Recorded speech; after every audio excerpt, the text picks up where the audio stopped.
Well, great. I'm so excited to be with both of you. So just my tiniest little outline that we're going to do will be a weird practice I want to start with. And so I'll just go first and then Eric, then John. And this is called the 5 4 3 2 1 grounding technique. So all you have to do, it's very simple. I'll just do it first. Just name 5 things you can see right now. So I can see your faces, I can see my speaker, my desk, my hands, and my water bottle. Okay, 5 4 3 2 1. I see my cell phone, my mouse, my mic, my other pair of headphones there, and my little portable heater here. I see my frog, my stone, my watch, my speaker, my mug, and one of my bookmarks. Now, 4 things you can touch. So my shirt, my desk again, it's bamboo, my remote for my blinds, and I'm touching the air right now. Okay, my desk, my keyboard, my water bottle, a book on the Aryan culture, my desk. I'm touching a notepad, my chair, one leg is touching the other, my foot is touching the floor. Now, 3 things you can hear. I can hear the outside, I can hear the fan, and I can hear my computer. I can hear a slight buzzing from my light, maybe some traffic noise, and the silence of no one else talking. I can hear my own voice. I can hear the computer fan. And I can vaguely hear outside. It's indistinct. And then 2 things you can smell. So I can smell this strawberry candle and a little bit of like the trees outside or something in the air. I don't have a strong sense of smell, so that's a tough one. You got me there. I can smell the background smell of my apartment and vaguely the deodorant I'm wearing. And then 1 thing you can taste. And so I can taste like a little bit of the coffee I was drinking like an hour ago. I had some chocolate covered cherries earlier, so a little bit of that taste. Yeah, I can taste what remains in my mouth of this energy bar that is egg whites, peanuts, and dates. Very cool. So that's the 5 4 3 2 1. And then I'm just going to read this Heidegger quote that's like about 3 minutes that I think is on this topic. And this paper doesn't mention Heidegger as much, but his other longer works do. So I'm just going to read this, and I want us to maybe both of you to react to it if there's anything that is interesting. And then we'll just frame. I'd love for John, you just to say even 5 minutes about why you like this paper and what it was exciting or why you want to talk about it more. And then Eric, kind of and frame it, John, too, for the audience. And then Eric, kind of maybe your reaction and any lingering questions, and that'll kind of get us started. Yeah, go ahead, please, John. Yeah, maybe if I could have a little bit more than 5 minutes, because I think for the audience, it would be good if I gave at least a schematic presentation of the core arguments and an argument that I think is implicit in here in relationship to my work. And then that will, I think, properly frame it. I will give what you asked for, the sort of the motivational framing. Why am I interested in it? But I also, for the audience, like what are the key moves being made? I'll only present it very schematically. I won't try and make sure it's, absolutely logically tight or anything like that. I'll just lay it out as part of the framing. So maybe I could have 10 minutes around that, if that's fine. Yeah, that's perfect. I love that. And I'm going to link the paper and all the Plotinus that he mentions. I've pulled all that out of the Enneads. And so if any readers want to kind of read either of those will be in the description. And we can also mention the book right here. A little blurry. Maybe you could read the title for us. Okay, so Heidegger, Neo-Platonism, and the History of Being, Relation as Ontological Ground. Perfect. So I'm just going to read this Heidegger. It's from a recording he did in 1957. And it's very Heideggerian. It's very like emotive. and a little paradoxical, but I think very interesting. So, in the present age, due to the haste and ordinariness of everyday speech and writing, another relation to language dominates ever more decisively.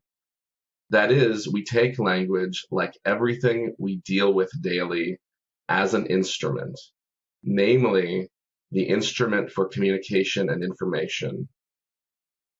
This notion of language is so familiar to us that we hardly notice its uncanny power.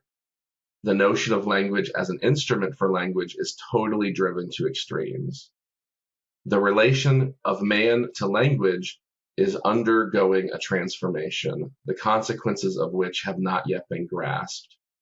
The course of this transform can't be stopped by direct intervention. Moreover, it goes on in the most profound silence. Certainly, we must admit that language appears in daily life as a means of communication, and as such a means is used in the ordinary relations of life. But there are still other relations than the ordinary ones. Goethe calls these other relations the deeper ones, and says of language, in normal life we make do with impoverished language because we only signify superficial relations. As soon as the talk is of deeper relations, there immediately enters another kind of language, the poetic. And then there's like these kind of stanzas. He goes like, what is it that we can question? What is worthy of questioning? What is worthy of a question that is the controllable nature and supposedly true world seizes upon all reflections and aspirations of man? He does it a couple more times. So yeah, what do you think of that? Maybe Eric first. Does that remind you of this paper at all, or is it utter nonsense? Well, that's quite a dichotomy. Yeah, maybe somewhere in between. Yeah, so it reminded me of the attitude towards language that you find in the Platonic dialogues, where there will be times when Socrates moves into something more poetic, almost getting into verse, and there's also that shift between kind of prosaic, dialectical investigation, and then more mythopoetic, dreamlike exposition. And that's interesting that, I've identified for a while that those mythic sections often contain the deepest insights about the nature of reality. And those insights are often theological. And I was just having a discussion yesterday about the nature of the gods in Platonism and Neo-Platonism. And the gods really transcend all the orders of being. So when we use theological poetic language, we're referencing this aspect of Plato's ontology that is inherently relational, that cuts through from first hypostasis all the way down to souls and daimons, and even idols and physical spaces embody that kind of mystic energy that we access in language, inevitably through a kind of poetic vein. Like it's a power that draws these insights out of us. Also that like poetic and rhythmic aspects of language are sort of inbuilt and reflect the inherently analogical relationship between language and the structure of reality in a way that we can't think of as like authored by us entirely. I don't get to decide what rhymes. It's built into the structure of things. So yeah, that shifts between language as an instrument and then language as that kind of reflection of the underlying relations in things. That was excellent. I want to, I think, build on that. So Heidegger is, and this is Filler's point in the book, Heidegger, Neoplatonism, the History of Being. He also has an essay you can get for free on Heidegger and relationality. But Heidegger is calling into question the subject-predicate structure of language and logic. He's calling into question the sender-receiver model. He is pointing out that below communication, there's communion, and communion, as Eric just pointed out, requires some participatory relation, that language and reality share fundamental principles in some important way. And we participate in language as much as use it as an instrument. And of course, if you think about your identity's relationship to language, your selfhood, your personhood, that becomes immensely clear. Trying to separate your selfhood from language is a very problematic thing for us to do, at least your selfhood insofar as you understand yourself as a person. And then what that calls me to, and it was mentioned, is of course the relationship between sound and silence, and the subject predicate and the sender receiver and the communication privilege the sound over the silence. The communion, the participation tend to privilege the silence over the sound.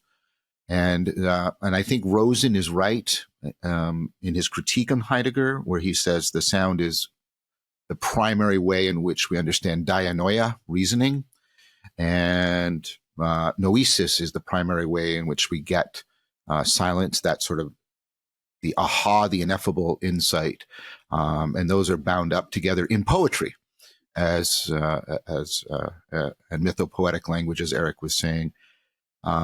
Rosen's critique of Heidegger is Heidegger tends to overemphasize the silence at the expense of the speech. Rosen's argument, which I think is the final piece missing from Heidegger that would bring him closer, finish Filler's argument, if I may be presumptuous, is because I want to meet James and actually talk to him about all this. I'm going to be meeting him. Is that actually either pure noesis or pure dianoia leaves you in nihilism, and it is only the relationality between the two of them that saves you from nihilism. And I think that's what Heidegger was also looking for. Whereas the noesis is sort of vertical relationality that Eric was pointing to. And then, of course, Heidegger was emphasizing the horizontal relationality in very many ways. And there's a more modern analogous move to what Eric was talking about the analog versus, let's say, the digital. And of course, this is Ian McGilchrist's current work on the left and right hemispheres, where the left hemisphere is basically working in terms of formal systems, and it works in terms of articulation, and it works in terms of dianoia. The right hemisphere is very much about noesis. It's about noticing opportunity and danger, and it's very much not about articulation. It's about gestalting and so on and so forth. And of course, I tend to think Ian overemphasizes the right and a little bit villainizes the left. It's compensatory for the fact that we have tended to prioritize the left over the right. I've pointed out to him in person a couple of times that insight is a phenomenon that actually requires both hemispheres to work in a kind of opponent processing. And so all of that, and which I think is very consonant with what Eric said, is what came to my mind when I heard Heidegger. Awesome. And so my last comment is I love that too. I've been teaching reasoning and analogy to very precocious students, and they're great at argument. They want to argue with me about what reason and about what analogy is. And then we get into these very philosophical, like aporias, and I start teaching them about analogy. It's so fun, but they're so good at arguing. Like it's not for lack of argumentative skill that they're, like Ian is kind of pointing to, that they're lacking. It's this creative, learned, like, how do I make a myth? How do I appreciate a myth?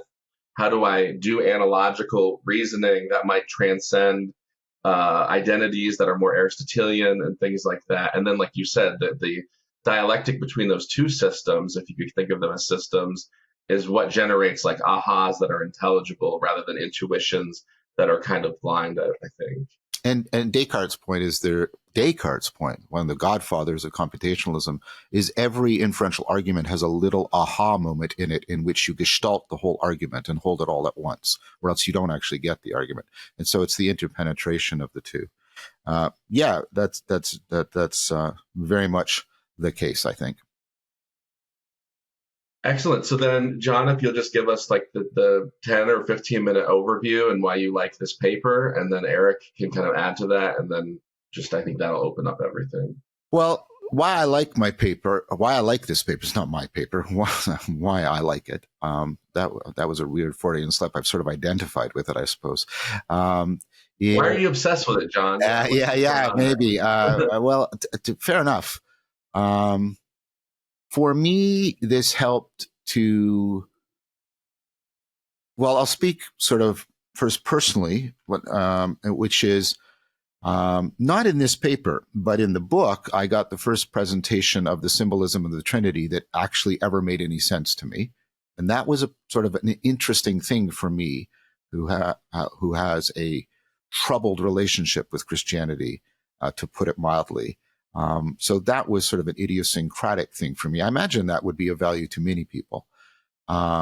More, I guess to say more sort of professionally, philosophically, for me, it helped to articulate the non-logical identity relationship between being and intelligibility that was presupposed by Greek philosophy and is fundamentally presupposed by science. And it helped to explain how and why those two are non-logically one. And that gave me a profound aha. And then the second thing is this critique of substance in the Aristotelian sense, where the subject-predicate nature of logic and language is the same fundamental structure of reality, that reality is made up of independently existing things that contain properties or enter into action. And then, of course, there's long debates about whether or not action is a property and blah, blah, blah. And we don't need to do that right now. But the point is, right, because I'd always seen there seems to be tight relationships between that substance, metaphysics, and a nominalist epistemology, because it tends to say that relations aren't real, and then you have to account for them if you're going to have any intelligibility. You get into a nominalist proposal. And then I think nominalism profoundly implies dualism, and I've made that argument already, and you can see it unfolding historically. And then I think dualism with a substance metaphysics gets you inherently into adversarial processing, which I think is a huge driver of the meaning crisis. So this looked to me like a profound way of trying to deconstruct the grammar that drives an important aspect, especially the cultural political aspect, the culture war aspect of the meaning crisis, while also giving us a new way of understanding potentially the relationship to ultimate reality, and a way that we could find sacred, that our relationship to it could be profoundly transformative, because as we enter into it and conform to this, we could be liberated from that adversarial way of being. That would be soteriological, and we could come to understand why ontonormativity, why do we find the really real inherently valuable? And so that would be something that was therefore sacred. So it was a way of and you can then see, and there's something, and I haven't articulated, between this reinvigorating of the notion of the sacred and this rapprochement with the Christianity's symbolization of the sacred as inherently relational. Now, of course, for me, I'm a pluralist. I think other great traditions, and this is part of the argument I'll make later, have converged on this idea of the inherent relationality of ultimacy, and it is not a uniquely specific Christian thing. And that's one thing where I think James and I will probably come into disagreement. But for me, those are sort of my primary motivations of what attracted me so deeply. And like you say, it's almost obsessional, because my relationship to it has not been just intellectual. My Freudian slip pointed to the fact that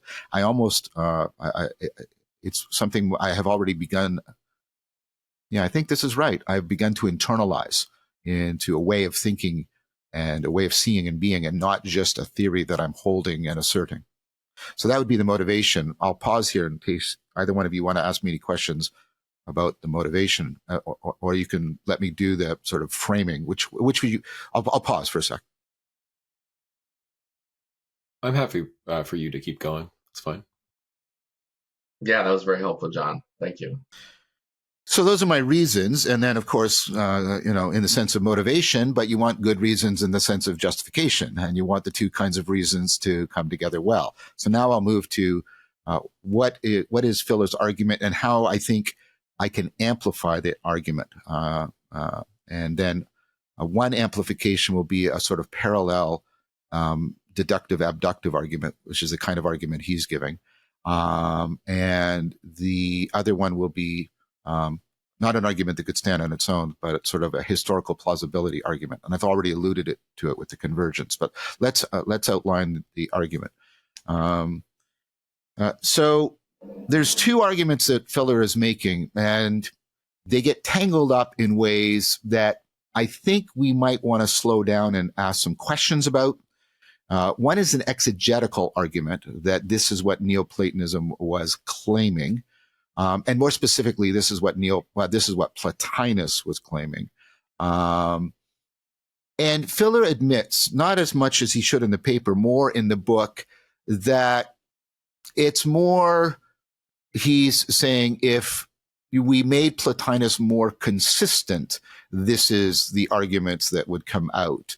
And it's really difficult to know what to do with rational reconstruction arguments. So who are we attributing the argument to? Are we attributing it to Plotinus? Are we attributing it to Filler? Or are we attributing it to some third personal thing that is unfolding between Filler and Plotinus? So I'm going to say right up front, I find that a little bit problematic. Now that's, and I want the listeners to understand, he doesn't cleanly separate these arguments from each other. Right? He doesn't present sort of a standard scholastic exegetical argument and then an epistemological ontological argument. He weaves them together. And that's interesting because in some sense he's actually emulating Plotinus, which is kind of admirable aesthetically, but it makes it a little bit problematic. So I want to have this huge caveat over what I'm saying. I'm open to the fact that in Plotinus, some of this might have been there, at least in potentia. I do agree with him that in later Neoplatonism, especially by the time we get to Nicholas of Cusa, I think this has been explicated and articulated. But that's all I'll say about the first argument. The second is a series of epistemological ontological arguments. And this has to do around relations. And implicit behind this is the insight, intuition, not quite sure what the cognitive act is, that intelligibility has this non-logical identity with being, that we get access to being through intelligibility. And this, of course, goes back to Parmenides, etc. And then what he's trying to do is understand knowing and intelligibility are inherently relational. Because the one in Plotinus is simultaneously grounding how things, the being of things and the being known of things. And so he's trying to get at that. Now, the argument is about the reality. If we take intelligibility to be real, then the reality of relations becomes an issue for us. And then what he tries to ask is, where do relations reside? And he challenges our common sense notion of substance, which is the notion that there are things that would fully exist independently, not causally. Okay, please don't make that mistake. Nobody's saying trees could exist on their own if there wasn't the history of the world or anything like that. It's not causally, but ontologically, a tree has all of its properties. It's a subject to which predicates apply, right? And so we have subjects, and then there are relationships between them. And I'll just say substances because subject sounds like it's a living being or something like that. But remember, it's ultimately grounded on the subject-predicate structure of language and logic. And so he says, where are the relations? And he says the relations can't be in the things as a property because then one thing would not need the other in order to have the relation, and that makes no sense. It can't emerge between the two because without independently existing, because then you would return back to that it'd have to be a property of one or the other, or it would have to come from a causal or constitutive relation between them, and then you're prioritizing a relation that generates the relationality, and that means you're ultimately admitting that the relations have ontological priority. And so that's the initial key move.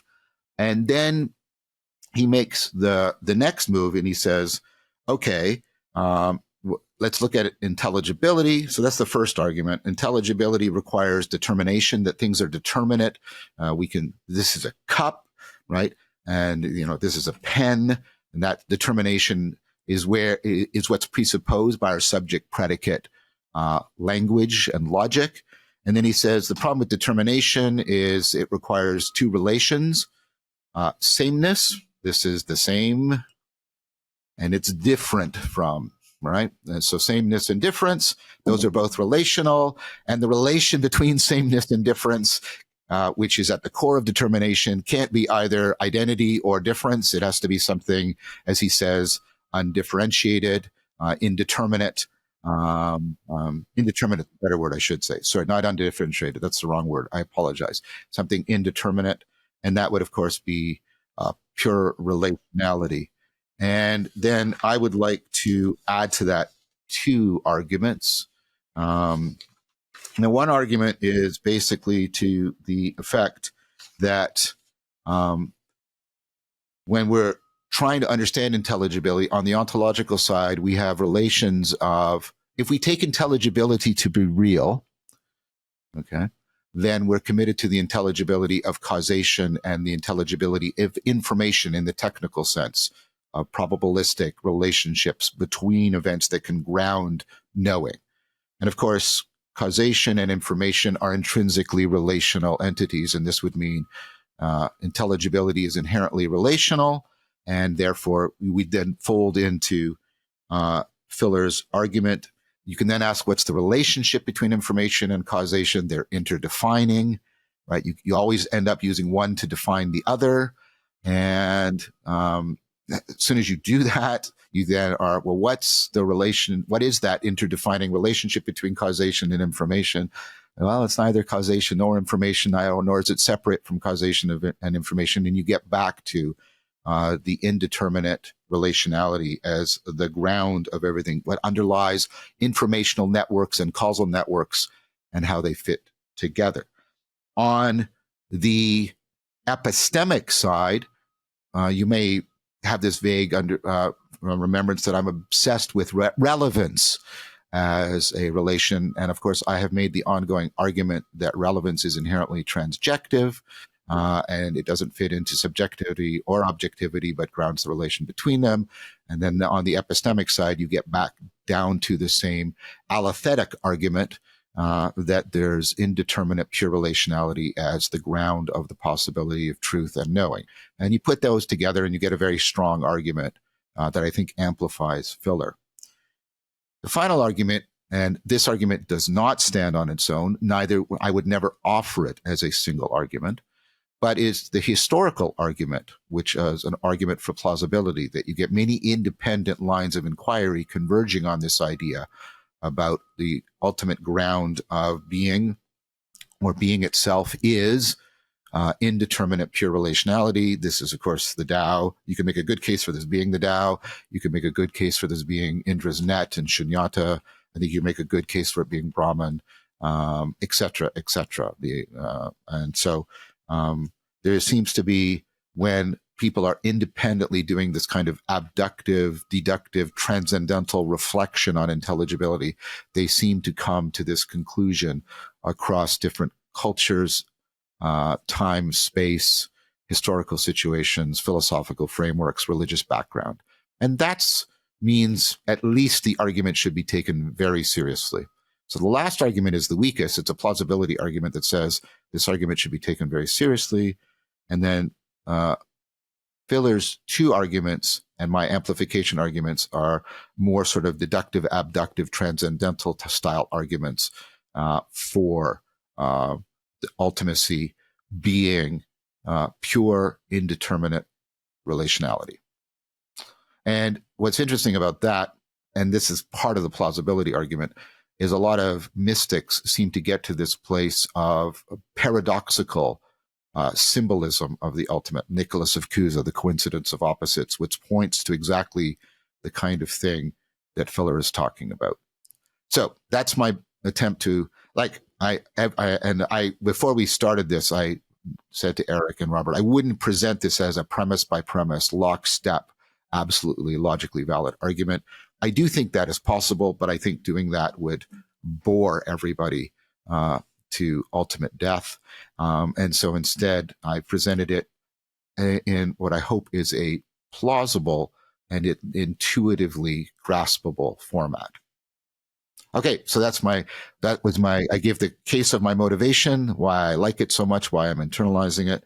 And then I gave what I think are the overall arguments for it and why I think our relationship to it, if the arguments are true, would be sacred, because this notion of ultimacy would liberate us from a profound kind of way in which we are fettered epistemologically and existentially. And it would help to explain why we find sort of the really real inherently valuable, because it grounds and makes possible all other intelligibility, etc. I'll shut up now. All right. Thank you for watching. This YouTube and podcast series is by the Vervaeke Foundation, which, in addition to supporting my work, also offers courses, practices, workshops, and other projects dedicated to responding to the meaning crisis. If you would like to support this work, please consider joining our Patreon. You can find the link in the show notes. Well, you have lived with Filler's thought a lot more than I have. But so far as I've interacted with it, there are a lot of very good insights. I think it does have ethical implications. It clarifies our understanding of ontology. And I agree with Filler that a lot of this inherent relationality is explicit in the Neoplatonists. I would be a little bit more charitable with Plato himself than Filler is. And I disagree somewhat with his interpretation of Plato's ontology in the Timaeus. He discusses also the Philebus, which is kind of technical, exegetical, and I essentially side with Proclus, as I usually do. But yeah, a lot of very good insights as well. The fundamental criticism that I have, though, is really semantic. I take Iamblichus seriously in his essay or his letter to a Nebo on the mysteries of the Egyptians. The names of the gods in that work, he says, are providentially given. So we don't arbitrarily name Zeus, or call him Osiris in Egypt. The local differentiations are characterized in, again, a way that taps into this essential kind of analogy between language, the setting, the people, in this kind of integral fashion, which again underlines the importance of this kind of ontological relationality. But we have to respect the traditional names that have been given. I interpret Plato largely as a Pythagorean, and the Pythagoreans have their table of opposites, right? Where they have in the column of the monad, that's odd. Good point. That's a good point, Eric. Sorry, enthusiastic. Sorry, okay. That's a good point. Keep going. Sure. So they have the odd, the masculine, the straight, etc., versus in the column of the dyad, the even, the female, the curved. And this is a kind of asymmetry that ultimately does resolve and is contained in the one above the monad and the indefinite dyad. By the way, that's one thing that I disagree with Filler on. Filler seems to treat the monad as synonymous with the one. I think that's somewhat of a exegetical mistake. Yeah, I agree with that. I don't dispute that. I don't dispute that. Okay, well, good. So I do agree that ultimately, you have to go beyond the one and the many to capture the ultimate. But the Pythagoreans believed that we should denominate that ultimate principle after the chief member of the column of the limit, because that is also the column of the good. So there's a kind of ethical, teleological asymmetry in things that then provides a foundation for ethics. So the significance of calling the ultimate principle the one and the good is in kind of grounding all of these other value judgments. That also then changes the emphasis from pure relationality, which is kind of neutral. Like I'm in a relation with someone when I'm wrestling them or when I'm making love with them. And it's sort of like as intense and real in either case. One obviously is like loving, the other is more contested. Whereas oneness captures something that is inherently ethical in the relation and gives it that kind of valence. And then there's a movement away from the good relation of unity towards the bad relation of separation. To my mind, both separation and unification are equally relations, which at one level does, to my mind, signify that yes, Filler is onto something in identifying inherent relationality in the first principle, because it's that generic, that it's beyond oneness in a certain sense. But still, this is about the semantics of what we highlight, what we emphasize is like worthy in the first principle. And oneness also, just to defend that not necessarily being posterior to relation. Any relation between two things can equally, I think, be said as a kind of unification of those things at one level. Even the people who are wrestling, or like two atoms that are moving in opposite directions, if we're going to describe their relation, we're describing a way in which they're unified, some kind of field in which we can register these two things. That's the transcendental unity behind any opposition. You can call that relationality. I think you can equally call that unity. And so while relationality brings out some aspects that might be obfuscated by like reifying the simplicity of the one and forgetting the kind of inherent multiplicity that's involved in all actual unities, nevertheless, I think the ethical consequences of upholding that side of the table of opposites, the column of the monad, justifies it. So there's that kind of semantic point, and then at another level, could I respond to that? Yeah, that's fine. Yeah, first of all, I think that's great. I think that's right, and I think what you said, in some sense, fills out, no pun intended, fills out the point I was making about about there being a sacred aspect to it. And I think you're right. I think the Pythagorean Platonic, Neo-Platonic tradition is trying to emphasize the sacredness. So it's a religious realization and not just a intellectual realization, however rarefied. I think I'm in agreement with that. And part of how that turns back into a critique of the ontology is I don't know if this is fair or not, but I get the impression of a very Parmenidean sort of model of pure relationality is sort of static, like a field or something.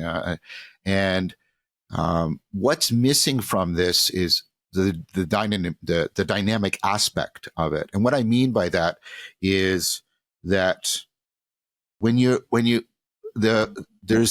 can't separate the relationality from the emanation and the emergence, from the procession and the return, if you want to make a claim that it is grounding intelligibility. Because if you look at intelligibility, you see the emanation and the emergence completely interpenetrating. And that's an argument I've been, of course, making a lot. And then again, you have to make the argument that there's something in reality, your notion of analogy, that corresponds to that emanation and emergence. And so that dynamic nature is missing. And I think as soon as we're into that, we are into that issue around humans seeking self-transcendence in some fashion. And then I think that brings out, and you seem to be nodding, Eric, so I think you're in agreement, that brings out the point you're making, that we will prioritize language not because we're making ultimate ontological claims,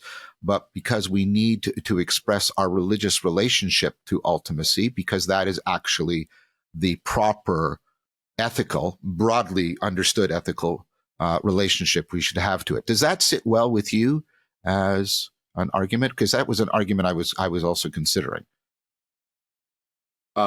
Yeah, I mean, I think that's essentially what I was trying to drive at. Yeah, I agree with that. The names we use, not only do I have as like being a little bit more conservative in disposition in many ways, just more of a respect for tradition. Like don't change the names, don't change the rituals. We have to keep everything the same. That's been my inclination, at least like as an adult in life.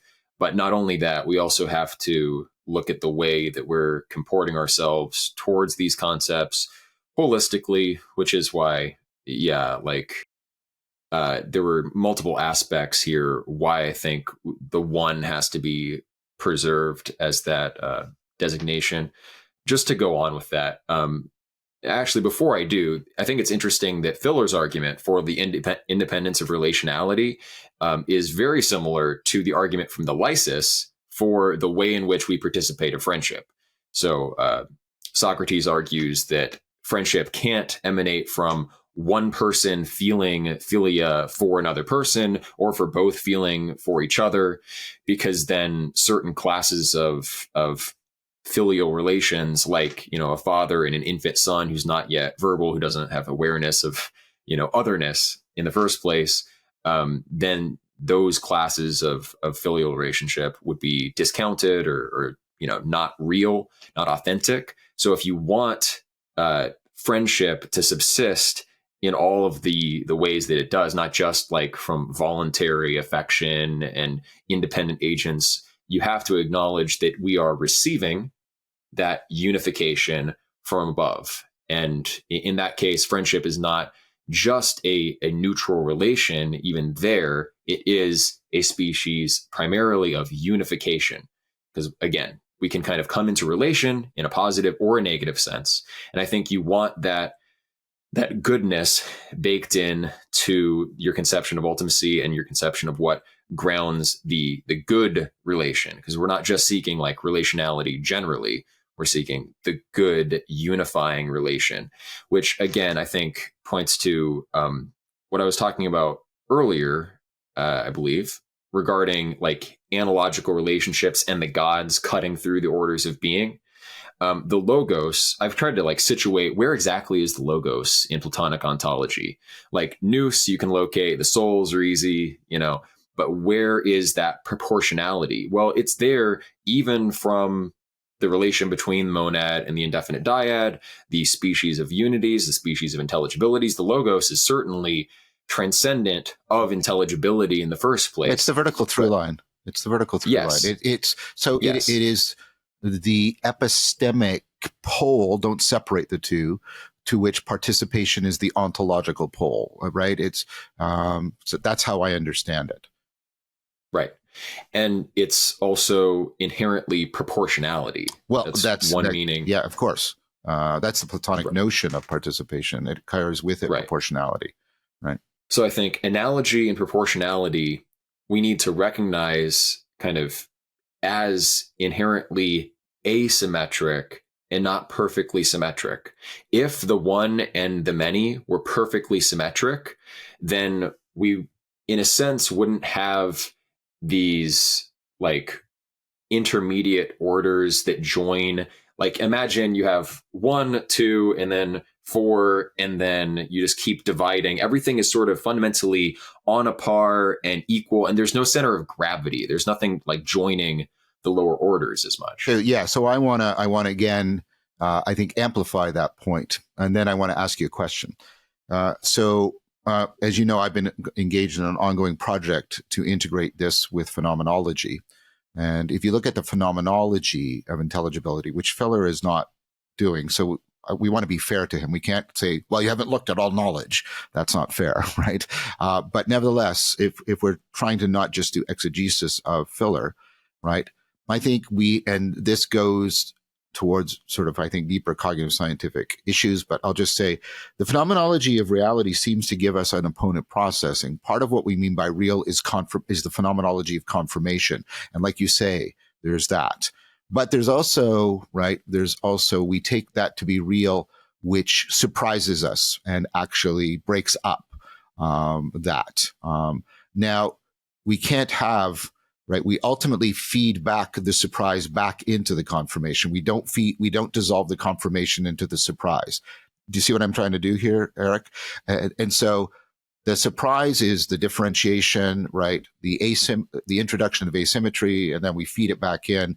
And the way we deal with it is also, as you're saying, in some sense, asymmetrical. We feed the surprise back into the confirmation. We don't dissolve the confirmation into the surprise, because that would give us sort of ongoing horror in our life, which would not. Can I add too, like, I've been reading a lot of Porphyry, and he talks about division and definition. And so you can start to break things into parts with division, although that's conceptual. So you really can't do that about the one or the first principle, but within being, you can break things into parts and division. And then you can like describe things and just look at its like thusness. And that's he calls that definition. And he again says, I think that like the one is beyond definition. So when we're talking about beings and being, we're talking about something different than these poles or something like that. I don't know. Do you guys like that or disagree with that? I think that's in line with what we're saying, but I think Eric's argument is you can simultaneously accept that ultimacy is indeterminate in that fashion and not intelligible, but our relationship to it can't be indeterminate and non-intelligible. We can't live that, right? Right. And so being in right relationship to ultimacy, right, is what I hear him, I think, saying is this sort of proportional participation of it. You don't just simply, I don't know what I'm looking for. You don't just simply assimilate to the indeterminacy and the beyond intelligibility. If I'm getting the argument, human beings are oriented towards complexification, self-correction, self-transcendence. Is that fair to you, Eric? Because that's what I'm hearing you say. Yeah, the divisions that we draw always have to orient us in a particular direction in one aspect. I guess like Pache Derrida here, but one aspect is going to have to be privileged to give us like an orientation in life and to like guide us towards the truth over the falsehood. Sure. Non-beings, like pure difference is equated with falsehood and non-beings more or less in the sophist. And those also can be divided, and there are species of falsehoods. And so like we can come into relation with falsehoods.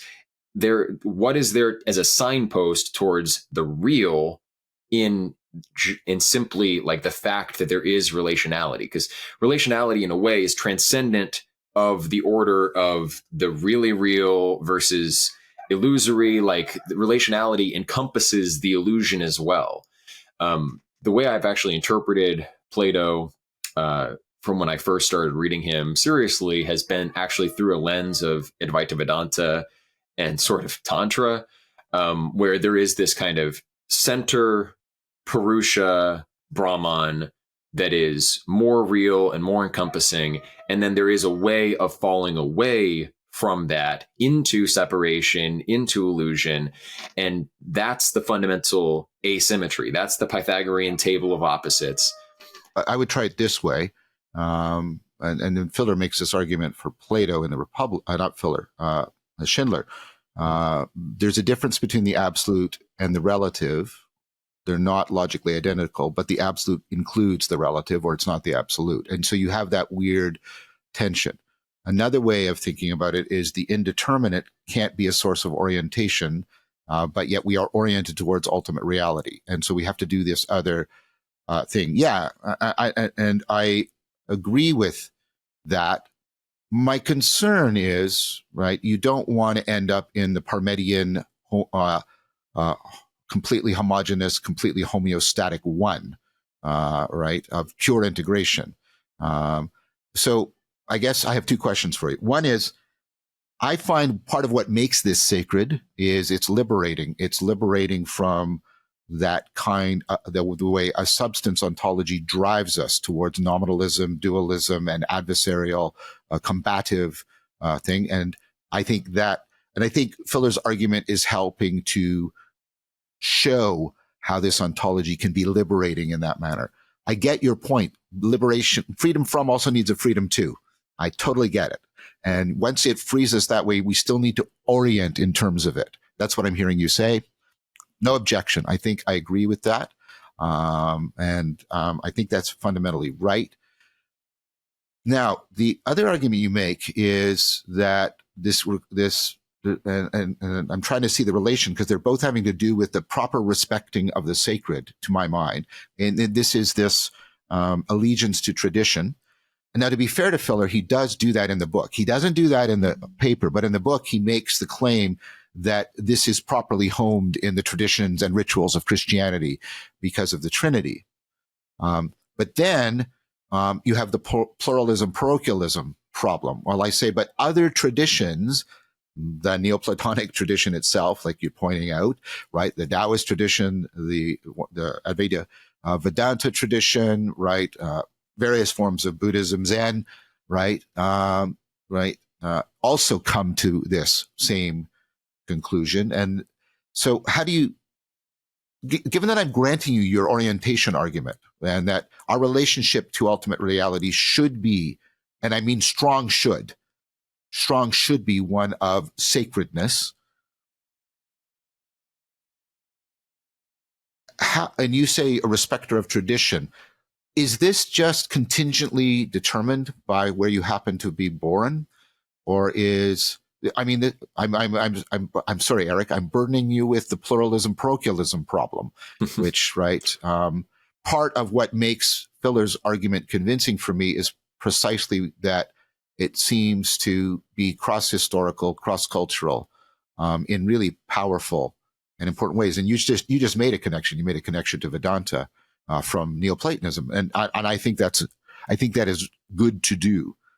Okay, so the issue. Let's say I'm granting your argument. His semantics doesn't, at least in the paper. I think the book's a little different because the semantics doesn't properly make room for how the ontology orients us in sacredness or orients us to the sacred. But how do you escape parochialism around that? Right. I did watch your recent talk with Matt Siegel, who I've known for a number of years, and I think is a brilliant thinker. Oh, I love Matt. Yeah. And I think Filler needs to turn into Whitehead. I don't agree with Filler's critique of Whitehead in the book, by the way, because he does do that. And I think it's I think it's skimpy and not well developed. And I think Filler is missing that in order to get the relata out of the relations, he needs the Whiteheadian self-determination, self-creation thing, the recursive relationality, which he doesn't seem to talk about. And Goethe does, right? Yeah, Goethe gets autopoiesis, and that's why I brought that Heidegger quote in. Was more for Goethe than for Heidegger, because that idea of autopoiesis really breaks you free of a lot of these kind of substance dualism. Exactly, and it gives you an account of how the things, the relata, emerge from the relations, and how a self emerges out of non-self autopoiesis, right? And I think that's all very powerful and important. And the thing is, Filler talks about it because he talks about how Aristotle has the unmoved mover thinking about itself, and that's inherently relational. But he ignores, but there's a point to that too, right? There's a point to that because Aristotle is, I think, getting at the idea that you ultimately, you can't get the relata unless you have that recursivity, which gives you the Whiteheadian thing. Anyways, that's to say that I think Matt is brilliant too. And I think there's an important way in which Whitehead and Filler need to have a better discussion than he does in his book. Mm-hmm. Well, the point specifically that Matt made, that spirituality, religion in our age is sort of forced to be intercultural or like a kind of perennialist project, simply because we live in a globalized age. I think tradition, it's not arbitrary. It is providentially given, because I do believe that the way that reality unfolds in general is oriented towards oneness inherently. There's a technical argument that I'd like to get to eventually for that, related to relevance realization, actually, and related to this question that you raised before about, like, is there something like relevance realization going on at the very most fundamental physical level? I think there is. That deals also with this discussion of matter that we had before but didn't finish. So, but in any case, I think tradition is providentially attended, and we live in an age of an emerging global tradition. But still, I think those local parochial filters on the tradition should be preserved. I also like the work of Rupert Sheldrake, Morphic Resonance. And so I think that we are particular forms that have fallen into our particular creodes, and that there is a weight of that, a real like dynamical impulse that we are constrained by, that we have to work within.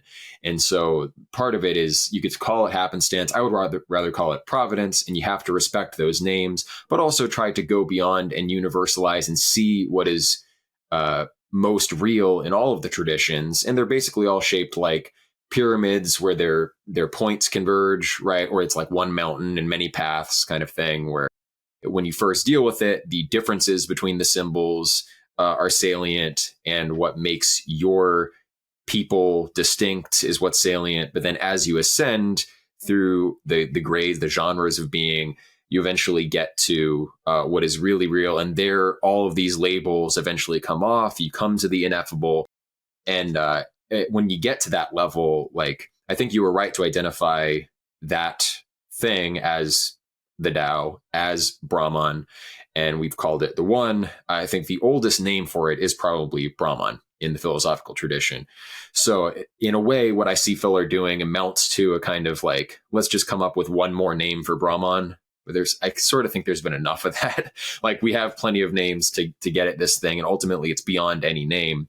But to kind of move on to the next argument that I wanted to make. Do you think, Eric, that each culture needs to find their own name? I don't mean to interrupt, but like, just to preserve the difference, does each person or each culture need to find their own name? Like, what is individuation within this magnificent one that you talk about? Right. Well, I would say that we don't so much find it as we are given it. From the Cratylus, the theory of language is this theory of likeness, just like the ontology is a series of emanations, likenesses from the most real to the less real. So our language, there is an inherent similarity between the syllables and the basic motions that they represent, like the letter rho in Attic Greek has the rolling that indicates rapid motion. So that's kind of the basis of semantic value, is the literal, like, analogical relation between the structure of the syllables and the sounds that we make and the structure of reality. So I think that's there just as something that we do have to discover in our environment. There are the true names. There are real names of the gods that they call themselves, meaning there's a most perfectly analogically appropriate way of capturing the essence of the thing that we're talking about, which I guess is kind of what Filler's trying to do. He's trying to find that name that is like best capturing the nature of the absolute. So I don't want to absolutely discount what Filler's trying to do, but just to move on to the next kind of logical argument that I would make against Filler. So again, like, the relation can't subsist in either of the relata. But then for the relation to be a relation, for it to function as a relation, I would argue that it needs to be a relational medium characterized by a relational syntax. And then the syntax of that relational medium has to have particular syntactic operators. Yep. So it's not as simple as like we have identity, and then relation. I think it's in the relation, for it to function as a relation, there has to be yet another level of the relation of identities. So in like math, part of the syntax is the way the subtraction, addition, multiplication, equal, all of those operators function. Those transcend the particular variables or quantities in question, which are obviously identities, but we can't lose that the relationship is predicated on the reality of particular syntactic operators. Chris Langan, in the cognitive theoretic model of the universe, talks about syndiphionic regression, where at each of these levels of relation, we have to recognize there is a kind of similarity, dissimilarity dynamic, like Plato talks about, but there's also that kind of syntactic structure joined by operators. Those operators are formulated in terms of a yet higher language, a yet higher syntax. And if we do that regress, diving into the nature of these relational media, eventually we're going to terminate in something that no longer functions as relation qua relation. It's going to be something unbounded, undefined. You could call it pure relationality, but at that point, just like, Proclus will talk about the nature of the one as it's participated and in relation with all things, where it does like abide, proceed, and revert to itself. And then he'll talk about the imparticipable, beyond relationality oneness, which is not an identity. And that as we go to the foundation of things, diving into the syntax, what allows relation to take place, there also, I think we're going to transcend relationship or identity. And we're going to, Chris Langan calls it unbounded telesis, which I think is appropriate because it, highlights that there is an unbounded, undefined character, and that's what has to bootstrap all other definition. But also the telesis, there is some kind of like Schopenhauerian will implicit in that. There's some goodness, there's some notion of a value that's there that transcends any other category. So that's the more technical argument. When by the time you're calling something relation, a relation, it already involves those syntactic operators, which are themselves identity. So in that sense, relationality presupposes identity.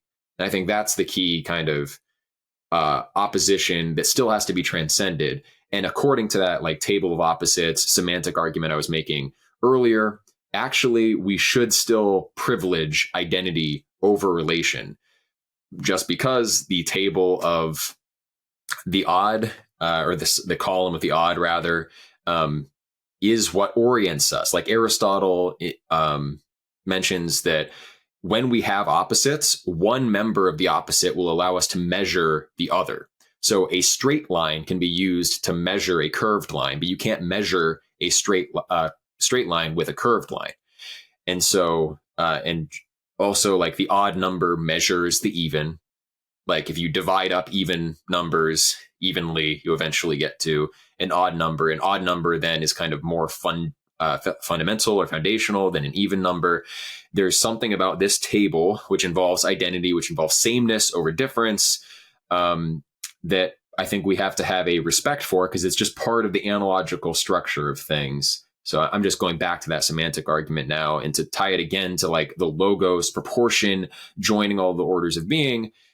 We have to see the divided line not in like even divisions, which would be a kind of nihilism. We're not valuing any particular division. It's just like cutting nature up for the sake of it. Instead, there is a proportionality, a diminishing, a series of emanations where there's the more real to the less real. And I just think we have to, in our language, capture that aspect of things, highlight that aspect of things. And I guess that's pretty much what I would say. I would also defend Parmenides, in fact. Simplicius, in his commentary on Aristotle's Metaphysics, criticizes Aristotle's critique of the Eleatics by basically reinterpreting what Melissus and Parmenides and them were doing in terms of a kind of mystic analogy. So Parmenides didn't literally think that reality was a sphere, equidistant at all sides, just static, but that was the best way of expressing this kind of mystic unity, which all of the various traditions will recognize has to be utterly ineffable. But I think what Parmenides was doing was very much in line with that Pythagorean tradition of venerating the column of the odd. So yeah, that's that ground for how we divide up the divided line and all of these things. We should venerate the column of the odd just for a second together. I think this is floating up into like language porn, and I would just like to slow it down and hear John's reaction a little bit to like I was just wrapping up, so that's thrown out. Totally fine. I think there's an important point, first that Robert brought up. I think autopoiesis, which is recursive relationality, a dynamic recursive relationality, is needed in Filler's system. And I think there's a relationship between the indispensability of our tradition and our autopoietic individuation. but we can't confuse that kind of profound indispensability with claims of metaphysical necessity.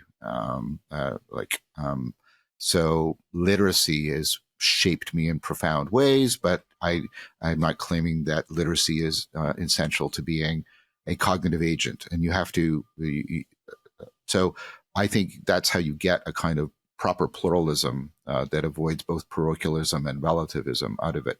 I'm doing a thing with the philosophical Silk Road. Nobody lives on the Silk Road, but you use it to move back to your own home, but to visit other people's homes. And Paul van der Klee wonderfully provided to me that within traditions, that metaphor is also used. C.S. Lewis in Mere Christianity talks about the hallway between all the denominations, and no one lives in the hallways. But if you don't have a hallways, you don't have a house. Everybody's just trapped in their room. And so even the Matrix, the keymaker that sits in the hallway in the Matrix series, no one lives there but him. But he's always helping people get to where they need to be. Yeah. So, and I would say to Eric that any understanding of syntax, so syntactic things are they're part of the recursivity of a system. They're about the self-relation. They're about the way in which it is self-contained and a formal system. And I think that that's again goes towards the need to get in the recursivity relationship into the fundamental ontology. I don't think that entails, and I hesitate to criticize Langley and stuff like that. He has such a high IQ and all that sort of stuff. But as we know, intelligence is only weakly predictive of rationality. So let's just keep going then, because I think I'm concerned that this is, again, in the end, a prioritization of sort of left hemispheric formalization in terms of syntactic self-containedness, and then Gödelian arguments come in. It can't ultimately ground out in identity because we can't get something that's comprehensively consistent and comprehensive and consistent. And so that's problematic. And then what is the relationship between consistency and completeness? Well, it's neither complete nor consistent. And then we're back, I think, into a fundamental relationality. Another way of saying that is translating the mystery into a formalism is not itself a computational function. And I've just got a paper out there making that argument. And I do worry about privileging, and this is where Heidegger comes back. And I don't think this is in fillers, so the argument has been helpful. Heidegger emphasizes the irreducibility of the relationship between the intelligibility and the mystery, and that the relationship between them can't be one over which we have any kind of cognitive closure. And so I think ultimately both intelligibility and mystery are relational. They're relational in different ways, and the relationship between them is, again, and now, I understand what you're saying, and I want to say something that sort of splits the difference, Eric. I think the relationship between the mystery and the intelligibility has to be some kind of identity, but it's no kind of logical identity of some kind. And that's where the difference for me between identity and relationality starts to break down, rather than I find myself privileging one over the other. Is the thing, the blank between mystery and intelligibility, a relation or an identity? And I want to say both. And that's where I would sort of land on that issue, because again, what Heidegger reminds us of is the phenomenology of our sense making, and we always are we always have a horizontal relationship. We're always at a horizon in which things are shining in with intelligibility, but also receding into mystery. And so I can't tell at this point, Eric, if I'm disagreeing with you or agreeing with you, and it's a semantic difference.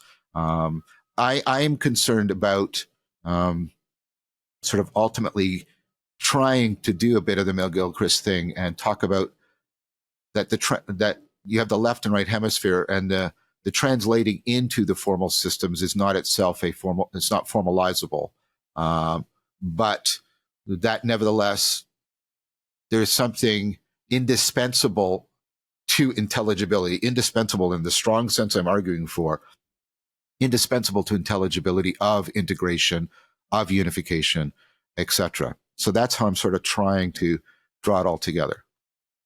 Yeah. Another way that I've thought of the series of emanations is in terms of polarization. I've been using that metaphor too. Yeah. Damascus and even Proclus talk about how the one is all things. Yeah. It doesn't just cause all things. It actually is in some sense all things. And I agree with that. Right. So if you imagine like the one as some kind of pure white light, then we can polarize the different aspects that are seminally contained in the one out of it. And the first polarization would be the limit and the unlimited. So limit identity, let's say, and the unlimited or its relations are mutually entailing. Always, you can't have identity without relation or relation without identity. And what transcends them, I think, deserves the traditional appellations, which is where I would differ from Filler. But with regard to the privileging of one side of that, the identity over the relation, I really say like the argument has to be from their analogical manifestations at all the different levels of being. And that also reminds me, like you've used this Gödel point several times to indicate the inherently dynamical and kind of incomplete nature of discursive reasoning. But I think Gödel, as a Platonist, recognized that so identity and formal completeness can't be accomplished at that discursive level, but then it really is pointing to the existence of a yet higher kind of grasping of identity that we are intuitively capable of. Because the whole point is that we can know certain propositions in the Gödel numbering system to be true without formally proving them. And I think that's a formal proof of the distinction between, a formal proof. It's not really a formal proof. Yeah. It's an abductive proof of the distinction between noesis and dianoia. Right. But I do think Rosen's right. See, I agree with you about there's a privileging, but I don't want a severing, because I think Rosen's argument, if you sort of absolutely privilege one or the other, you get nihilism. If you have just dianoia, you have nihilism. If you have just noesis, you have nihilism. And I think nihilism is that which is most antithetical to the phenomenology and the kinds of analogies you're pointing out of intelligibility itself. Sure. Yeah. And the yin-yang dichotomy, it's not that like yang is the active energy is the only one that's relevant. Yin is also relevant, but in general, the active must take priority and inevitably does take priority over the passive. It always takes both, but one has to be the leading partner.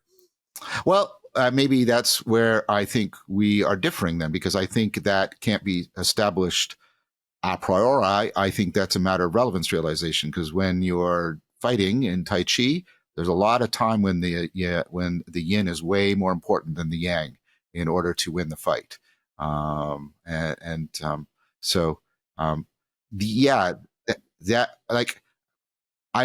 trying to acknowledge.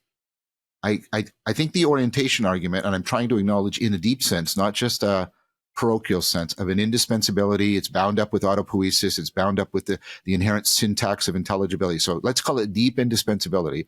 I'm trying to acknowledge that, but I'm trying to not draw from that a kind of cognitive closure. I think there are definitely periods where the yin is prioritized over the yang, and that is what we should be doing. And this is part of the Kyoto School's argument that the West tends to emphasize actuality and the East tends to emphasize potentiality. And I think the arguments for privileging one over the other are completely symmetrical. And so I come out with, back to the global spirituality, I come out with, what we do is we flow between them. That's what I think. I think you need the literal to generate symbolic experience, and you need symbolic experience to make sense of the mundane. So I feel like if you separate those two, you can't have new symbols. If you just have pure symbols, you can't actually move in the world and connect to people. So like I want 50 trees and then like the form of the tree rather than like one over the other, if that makes sense at all. I also agree that like yin needs to have its place in the appropriate place. And a formal argument for why the exact proportion needs to be what, because I've mentioned before that there should be a preeminence of the limited over the unlimited, but they both have their appropriate sphere. Like the goddesses in Neoplatonism are thought of generally being in the column of the indefinite dyad, but the indefinite dyad is associated with that column of the even, which involves like curved things and evil in some sense, and all of these negative connotations. But we still revere the goddesses. Proclus, who's I think one of the best examples of someone who is always pointing up and saying it's very important that we are suspended from above, highlighting the emanation. All the causal powers are from above, and we are just kind of getting a free ride from them, more or less. That's an exaggeration. But even he, like, personally felt dedicated to Athena. Now, Athena is a goddess born virginally from the mind of Zeus, or the head of Zeus, or is it the thigh? I think it's the head. Maybe. Well, are you saying literally or as an analogy? Let me just follow you, Eric. I don't think Athena was literally born. So I mean, so we're using an image to make sense of reality, and wondering why Proclus was so reverential towards this higher power. But I don't find any need for literalizing that story. No, but it just is indicative that even someone who emphasizes that column of the odd, who is always pointing up, still in his personal life is guided by a goddess in the train of the indefinite dyad, even if it's a goddess that has especially archetypally masculine qualities associated with war, and although wisdom has feminine connotations. But I think that just indicates that you do have to give the passive its appropriate place, and especially for like a mortal creature invested in the world like we are, like you need that feminine side sensitivity to context, the more like outgoing, more schizotypal, looking for associations and relations. You need that to navigate the world in its appropriate place. But if that goes unguided by the kind of more autistic, like cutting down to the most important category, subsuming as many patterns as possible under a unity, then it just leads to kind of dispersal and chaos. If you only do the centrifugal moving in towards what is most real, then you lose the ground of the really real, which I do think there's a relation of mutual grounding. Emanation is in a sense grounded in emergence, in my view. Yes. Not totally reciprocally, but there is this kind of proportional relation where one side is more real than the other side, just because like the universals instantiate more than any particular. So as we move towards particularity, any one particular has a lesser degree of reality. It's less represented in the totality of things than the higher universal. So that's, I think, the source of this asymmetry. What is most general applies to all things. The one is in all things, everything, absolutely. But the suchness of particular experience is more ephemeral and is just there. But if you don't have that, then the forms have no content. The universals have no content without, which I think is the spirit of Aristotle's hylomorphism. Like the nature of the forms is that they are the things that have the causal powers that can fill out all of the particular instantiations.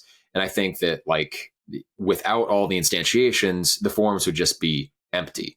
What does it mean to be a form? The forms are defined relationally, in that the forms characterize the other forms and have particular analogies with the other forms. Like Athena is related to Zeus in a particular way, related to Aphrodite in another way. They all contain their relative aspects in themselves and between each other as a whole class. But then they also are kind of defined by what they emanate, because they causally contain all the things that they emanate. And so to think of the things that are emanating is at the same time to invoke seminally, potentially, all the things that can flow out of them, and vice versa. So down in the realm of particulars, to invoke the particular involves a kind of all in all mutual definition where, okay, where is this particular object, my water bottle? Well, you can't talk about its existence without referencing ultimately the entire kind of causal set that it's involved in, the observable universe.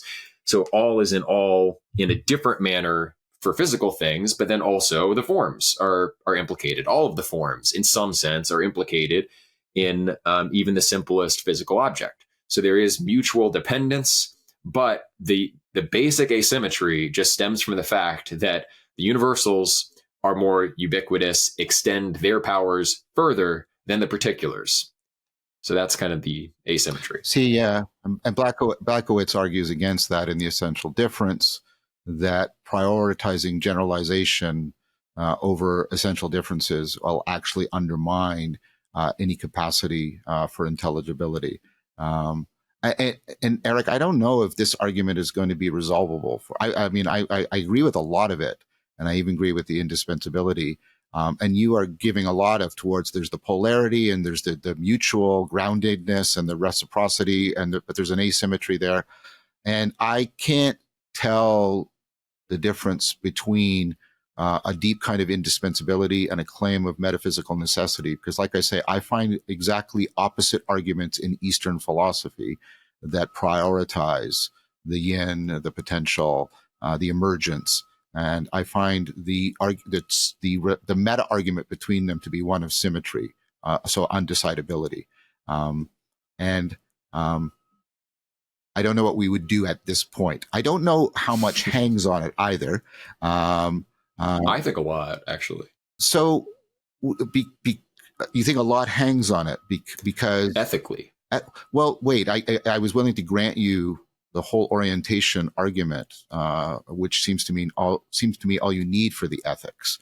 And so I'm very sensitive to the ethical requirement that we have to be oriented. We have to take a normative stance. And my concern is, like I said, you mentioned variation and selection. I don't think you can privilege either one. I think the reality is evolution. And I think privileging either one doesn't make sense to me in terms of explanation. And this is where I think Whitehead is superior to Filler, and that I think Whitehead understands sort of evolutionary dynamics. I think that's the proper understanding of the horizontal that has to be put into relationship to all of the vertical that we've been talking about, which again, I admire. In fact, I support you in trying to emphasize the vertical, because it has been neglected, very dangerously so, in the West since the beginning of the whole process that led to the advent of the meaning crisis. And there's my shameless self-promotion. And I'm sorry, but I do need to go. I think this was rich and valuable. And I think although there was a final point of disagreement, I think there was a lot of mutual insight that came out of this. And so I wanted to thank you, Eric. I wanted to thank you too, Robert. You were very, very generous. You sort of sat back a lot and only intervened on behalf of the listeners when we were getting very, very esoteric. I was just worried a little bit because you can just read Plotinus and actually get most of Fuller's arguments in a very quick, direct way. Filler. Sorry, yeah. You can get much of his. Yeah, you can and you can't. I think and Proclus and Iamblichus, and I think if you start to go into the Platonic tradition, I do think there, and this is a pedagogical point on Fuller's behalf. I think we are very tempted because of where we are in our cultural grammar to read the Neoplatonists from a substantialist metaphysics, and that. No. Well, I agree with you. You shouldn't, but I think if people are not educated about this, that is a perennial danger. And I think one of the things that Fuller is doing is it does have that pedagogical function. But gentlemen, I really do go. And I know this conversation could go on. Eric, I'm not claiming to end it here and winning the debate or anything like that. So I want to state that very clearly. I understand that there's a point of disagreement about that we're on, but again, I really appreciate it. I think there was genuine dialogos happening, and so I wanted to thank you very much. Absolutely, yeah. Thank you. I just wanted to get almost to this point of relevance realization at the ontological level. Another time. Yep. But just to foreshadow that, I think that this is where this asymmetry versus symmetry is there like an inherent ontological privileging of one side. I think it all stems or comes down to the issue of relevance realization, the issue of matter, and how matter and the absolute are related and how we negotiate that.